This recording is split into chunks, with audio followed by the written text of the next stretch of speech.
This is a lawless administration, and it's driven by fantasy and the fictions Donald creates in his own mind. We've seen friends turn into, if not enemies, certainly keeping their arm's length from us.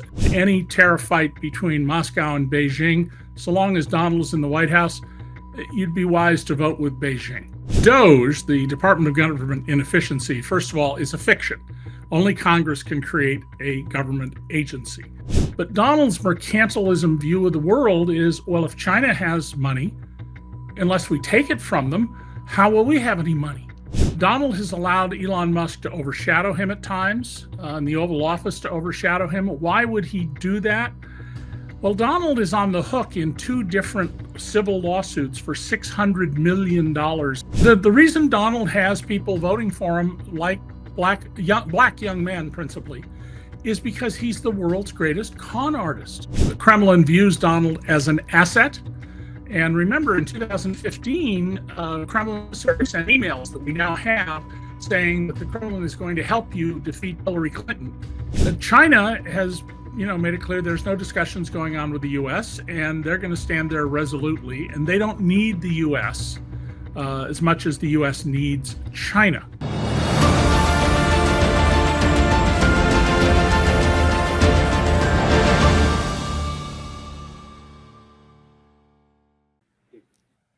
Hello and welcome. You're watching the Hindustan Times. I'm Abhishek Singh. As you might know, Donald Trump has completed 100 days in office. And despite taking the office for the second time, the man remains the unlikeliest president the US has ever had. His acceptability is reflected in its ratings, which at just 41% is the lowest in 80 years. So today we are taking a stock of his presidency. And to do that, I'm joined by David Cay Johnston, who is a Pulitzer Prize winning investigative journalist and longtime observer of Donald Trump. He has covered Trump's business dealings for decades, offering some of the most detailed reporting on the current president's finances, legal entanglements, and public persona. He is the author of The Making of Donald Trump and a frequent critic of Trump's approach to power. Mr. Johnston, welcome. Well, thank you, Abhishek, very much for having me on. So with Donald Trump's entire term pretty much still to unfold, how has the ride been so far, and how do you reckon the rest of his term will pan out? Well, Donald's supporters will tell you, of course, this is the greatest presidency in history. It's been one fabulous accomplishment after another and not a single failure. And that's reflective of how Donald deals with the world. He creates his own reality. He spins fiction in his head. And if you don't believe and accept that, well, fake news. The reality is that he inherited the best economy in the world. The Economist magazine did a cover story last fall, the envy of the world. And that's been squandered now. We have rising unemployment. It's still very low, but it's rising. We have seen GDP, gross domestic product growth, slow, and it's likely we'll be in a recession, according to the big Wall Street houses. We've seen friends turn into, if not enemies, certainly keeping their arm's length from us, as with yesterday's elections in Canada, where the Liberal candidate who stood up to Donald Trump's efforts to annex Canada and make it the 51st state, his party won. They didn't quite win a majority, but they won enough that they will control Parliament. And of course, we've seen that Donald, with his tariffs, claims he has all these deals, but there's no evidence of a single deal. And the leaders in China, who are deeply educated and very long-term strategic, are standing up to Donald. And in any tariff fight between Moscow and Beijing, so long as Donald is in the White House, you'd be wise to vote with Beijing. Recently, I was talking to one of my senior colleagues, and this was around the time when Donald Trump had started announcing tariffs, reciprocal tariffs. And we were trying to speculate, as journalists, often tend to do, what the response of the world's going to be, how much tariff he's going to impose on countries. And, he said one line which stayed with me. And that line was, it's very difficult to predict that man. There's hardly anybody who can claim to know Donald Trump. But you're somebody who's been covering him for decades now. In your opinion, some of the things that he has done are bizarre. So how about we discuss some of those bizarre things? And let's start with Doge. Let's start with, what was in his mind when he set up this entire, this section. He ceded power to Doge. Elon Musk, he brought him in. This is something unprecedented, never seen before. So where do you think that came from? Well, Doge, the Department of Government Inefficiency, first of all, is a fiction. Only Congress can create a government agency. But Donald Trump has given Elon Musk and his team free rein to go through sensitive data, to cancel contracts. They've canceled a number of long-term medical research studies on things like cancer and Alzheimer's, just throwing away all the value that's already been put into those. And underlying that is Donald's belief everywhere that he's being cheated. Now, there's a reason for that. Donald and his father made their money cheating other people. Donald, for example, once ordered up from a guy some graphic illustrations for $25,000.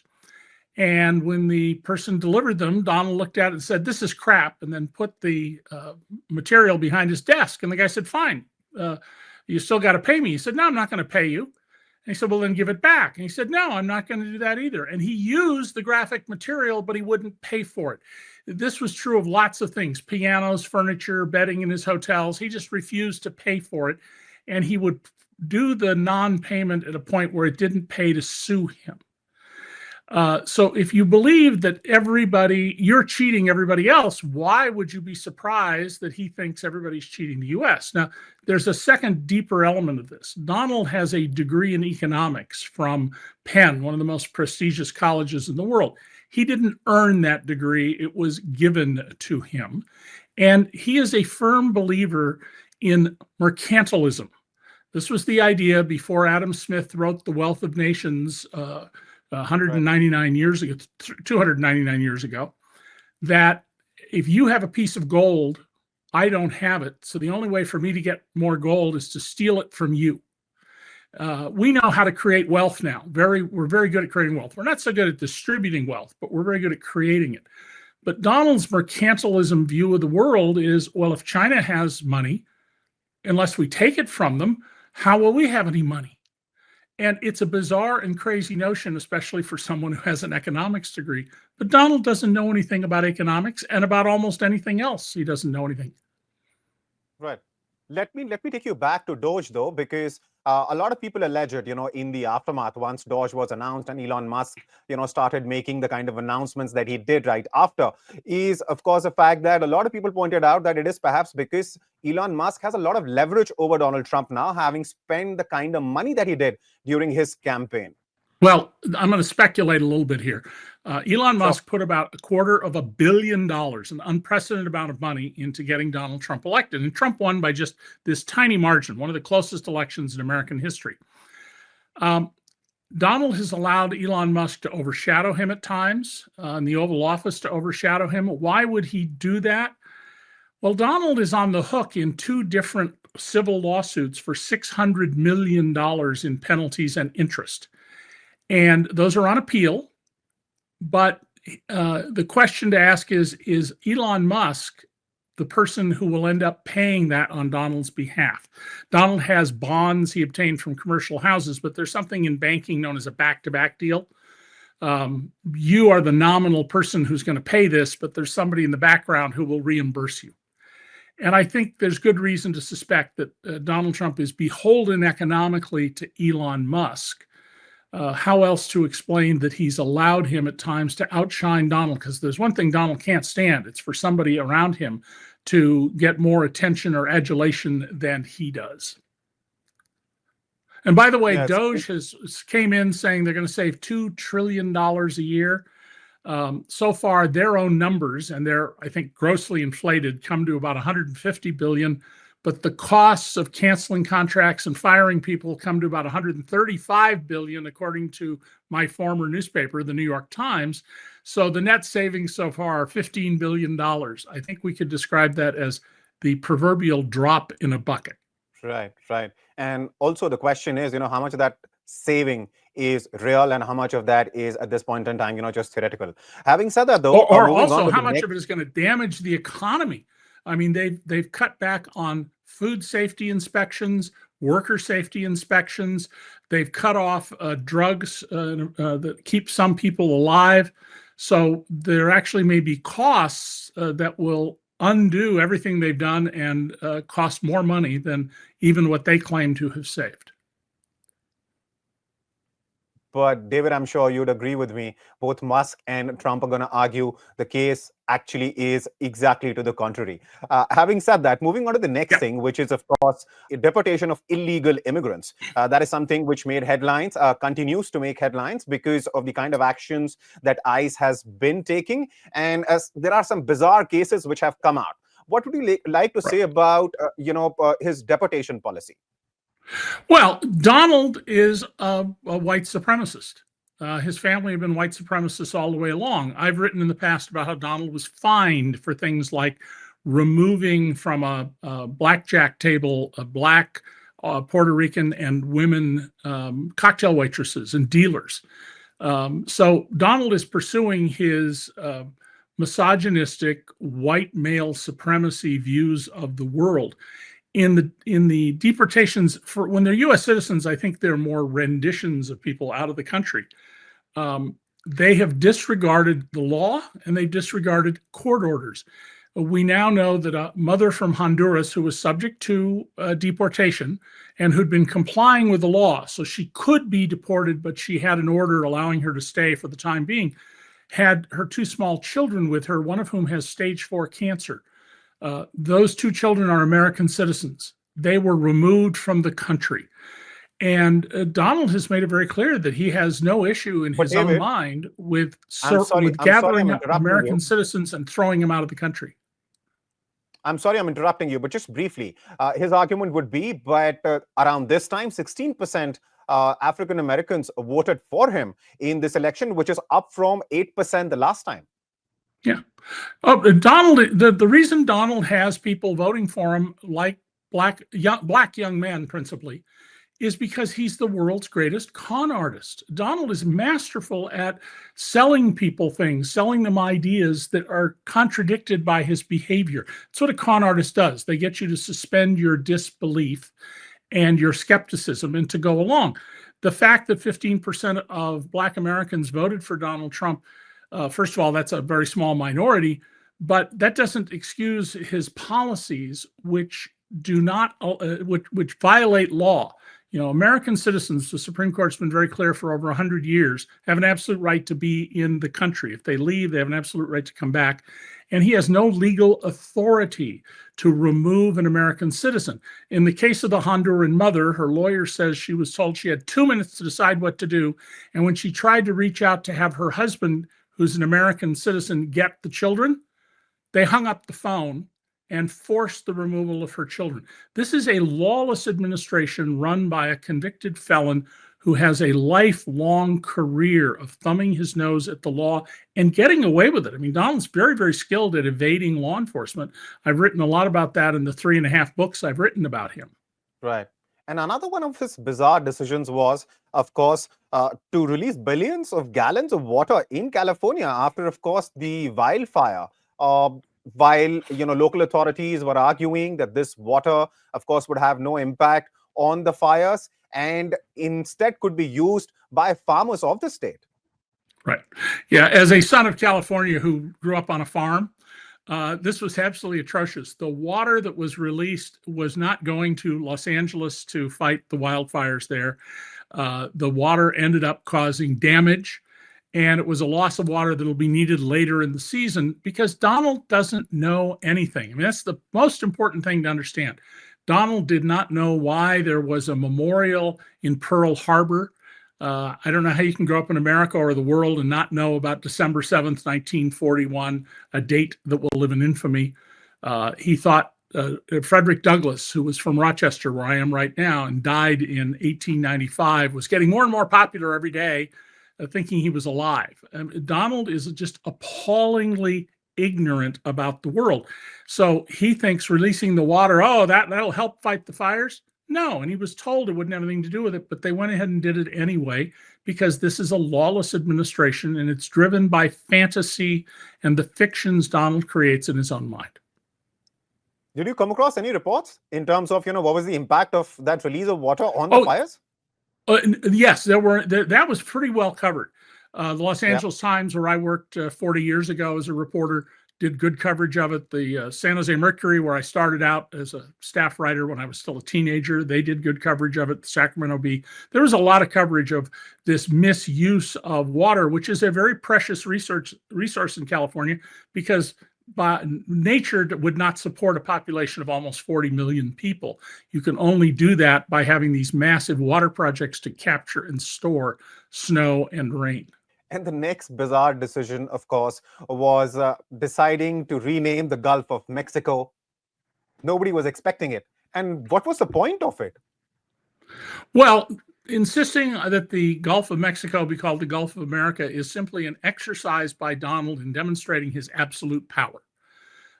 What Donald is doing right now is consolidating his power as America's first dictator. He declared on February 26th, he who saves his nation violates no law. And 3 days later, the White House, in different forums, posted images of Donald with a royal British crown on his head and the slogan, "Long live the King." Donald, I've been warning people for 14 years, Donald, if he gets to the White House, wants to be our dictator. And so the Gulf of America and punishing the Associated Press news organization for not using Gulf of America is simply part of, you will do what I say or you will be punished. We've seen that with the arrest a few days ago of a state judge in Wisconsin, and the demands that law firms give Donald up to $100 million each in free legal services. That's extortion. That's all it is. It's just extortion. It's the other side of blackmail, extortion. Donald is working very hard to consolidate his power so that he can be an absolute ruler over the United States. And Abhishek, 14 years ago at least, I mean, the earliest I can find that I said this was 14 years ago. I said that Donald believes he is the only person qualified to be president of the United States and that he should run the whole world. And there were people who mocked me and said, that's ridiculous.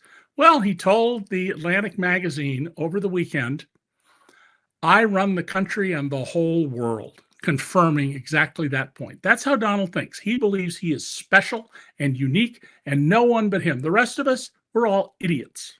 Right. And before I talk to you about tariffs and its flip-flop over tariffs a little bit more, there's one more question which I want to slip in, and that is on Ukraine, because Donald Trump, in a bizarre fashion, said that, the aid, if Ukraine, the aid which US has already given to Ukraine, Ukraine would have to trade with the US in rare earth metals. And that was bizarre because, I mean, it's aid after all. How can you later on change the terms? That is something unheard of. Well, this goes back to Donald's belief everybody is ripping us off because his lifelong work has been ripping other people off. Imperfectly, for sure, but the United States has always stood for liberty and democracy. And we've never sided with tyrants like Vladimir Putin against people who seek freedom. The Russians have been courting Donald since at least 1987, and some individual influential Russians since 1983. No doubt the Kremlin views Donald as an asset. And remember, in 2015, Kremlin sent emails that we now have saying that the Kremlin is going to help you defeat Hillary Clinton.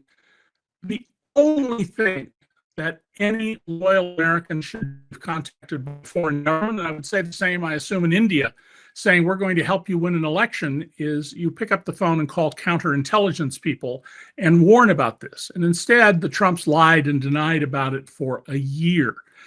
So Donald is very much an asset of the Kremlin. Whether he's an agent is an open question, but he's certainly an asset. And Donald offers of peace for the war have all been the talking points of the Kremlin. In fact, he has said Ukraine started the war, which any rational person knows is ridiculous. So I'm not surprised about Donald's action. He also believes, by the way, that we gave $350 billion of cash to Ukraine. It's about $120 billion, and it's weapons and equipment.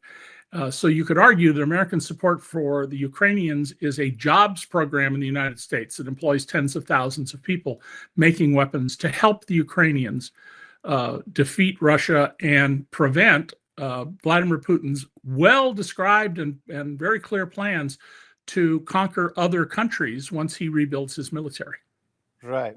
And where do you think we'll see that first? Are we going to see that first in the Middle East? Or are we going to see that first in the South China Sea? Where are we going to see that? Well, because Donald doesn't know anything about geopolitics and military strategy, I think what we should focus on is that other countries run by competent people with competent teams are going to figure out how to deftly rework the world to their benefit.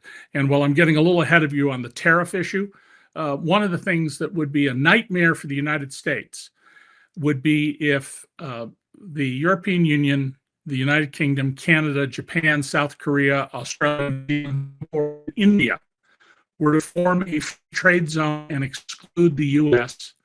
and deal with China with a little bit of distance, but much more cooperative spirit. And the U.S.'s position in the world would be radically diminished. If the euro were to replace the dollar as the world's reserve currency, that the U.S. gets an enormous subsidy from the U.S. dollar being the world's reserve currency. So there's potential for enormous damage and a reworking of things. China has for many years made it clear that they think they should control the South China Sea. They've been building artificial islands in the Spratly Islands area to support their claims. And Donald doesn't have any appreciation of that. In fact, if someone at a press conference asked Donald Trump, can you show us on the map behind you where the Spratly Islands were, he'd go off on some tangent because he wouldn't have a clue. Lastly, in terms of how different countries have dealt with Donald Trump since he's come into the White House over different issues, which country do you think so far has been dealing with him in a manner in which Trump should be dealt with? And I ask you this question, of course, because you know the man, you have been writing on him, you've been investigating. So please do share that with us. Well, the Chinese are the people who have been most resolute about this, followed by the Canadians, who just put in a new parliament and kept the Liberals in power, which 4 or 5 months ago, everybody knew the Conservatives were going to come to power in Canada. Even the Liberals sort of acknowledged that tacitly. But China has made it clear there's no discussions going on with the U.S., and they're going to stand there resolutely, and they don't need the U.S. As much as the U.S. needs China. The jobs Donald is talking about bringing back to America are super low-wage, horrible jobs that they won't be able to find Americans to do. So China has the resources and, more importantly, the deep intellectual geopolitical knowledge and trained experts to adjust to whatever Donald does. There is, of the 200 countries Donald claims that he's working and negotiating with, there's not a single deal. And just as he said he'd stop the war in Ukraine in one day and hasn't, and that one day was the day after his election in November, nobody is dealing with him on the tariffs. He's backing down. Donald is very weak here because he makes these assertions because of his delusional beliefs about his unlimited power. Sort of like the movie The Wizard of Oz. And when Toto, the little dog, pulls the curtain back and reveals the wizard is just a traveling snake oil salesman, a con artist like Donald, everything falls apart. Well, that's what's happening to Donald on tariffs. He's the one who's going to have to back down and come up with new lies to try and explain this to his followers. The tariffs will damage the U.S. economy. They will cost Americans jobs. But more importantly, in the long run, they are turning solid allies like Canada, like Australia, which has always been America's lapdog, into countries that are being now at more of a distance, at a remove from the U.S. It's benefiting China, and it can very much benefit India. India will do better than many countries under Donald Trump because Donald is being paid millions of dollars for putting his name on properties, which I've written about in India. Properties that got amazingly quick approvals when nobody else could in some cases. And he has an affinity for Modi, just as he does for Putin, Kim, MBS, and others who he perceives as strong men who are not shackled or hobbled by notions of responding to democratic rules. Right. And for the American public, just speculate with me for a second here. When do you think that whale's gonna part and the reality of the salesman gonna come in front of everybody? Yeah, what the surveys right now are showing is that independents who voted for Trump are pulling away, but Republicans remain solidly behind him. I'll tell you when that will change.